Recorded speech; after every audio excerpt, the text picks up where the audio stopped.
So the misadventures of Josuke, Okuyasu, and Shigichi has come to a close, or another way to title it, The Misadventures of Ed, Edd, and Eddy.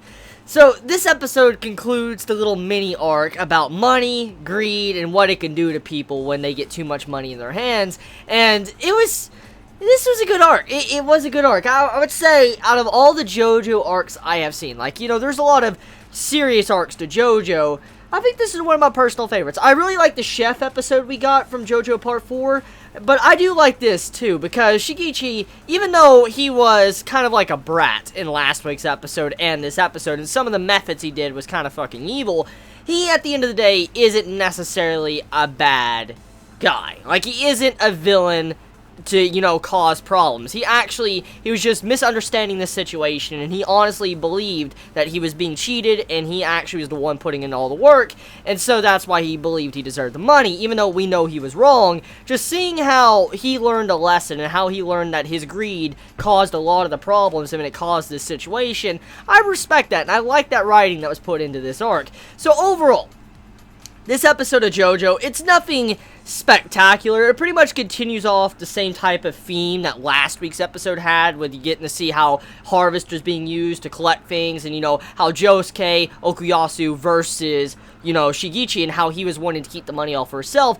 Like, majority of the episode was kind of very similar antics you would see from last week's episode, and also something you would see in Ed, Edd, and Eddy once again. Like, it reminds me of something you would see when Eddie was trying to rip off Double D and Ed when he wanted to keep everything to himself. Like, he wanted to go for a jawbreaker. I know he would usually, when he gets a couple quarters, he would want to keep it all for himself and make sure he has it all to himself, the jawbreakers, the quarters, and stuff, and he'd leave everybody else in the dirt and just, you know, leave them poor. And I love getting to see how the entirety of this episode is like what you would see in the final part of the episode of an episode of Ed, Edd, and Eddy.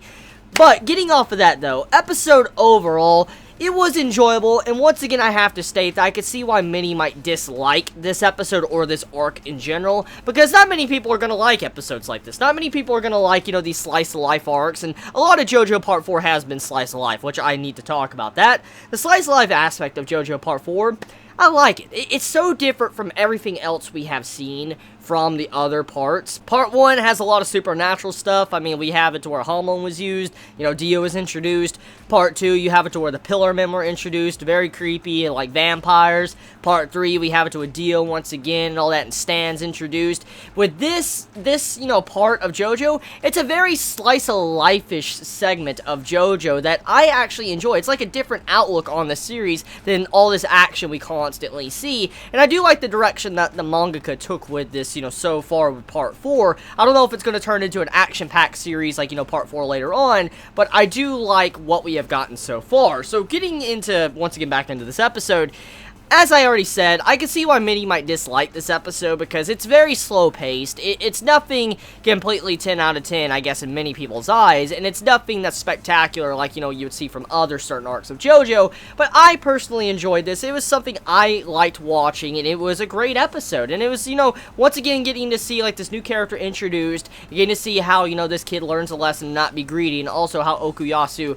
and Josuke actually learn to, you know, overcome greed as well, and how they were trying to help out this person. I really like that. I just really like the story that this arc was trying to tell. So let me know your thoughts in the comments below. How do you all feel about this week's episode of JoJo? Did you enjoy it? Did you hate it? How do you feel about everything? How do you feel about the conclusion? How do you feel about the banker trying to cheat Josuke out? Oh yeah, that's one thing I do want to talk about actually for it in this video.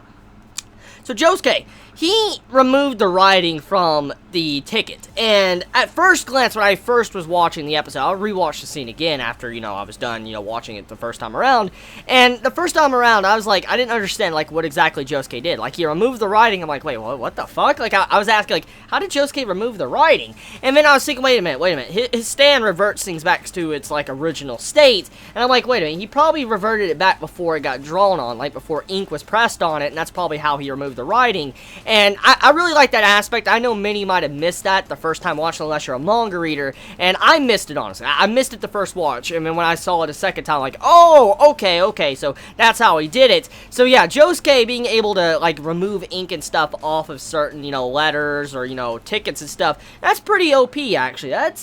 That's pretty damn strong. I mean, if you can remove something complete like a name or address or something off an entire different like letter or something, he can do some crazy shit, especially if like you're a politician dealing with a lot of paperwork. Josuke can do some pretty savage stuff. So let me know your thoughts in the comments below. You all have a wonderful day or night wherever you live. Please be safe. Chibi out.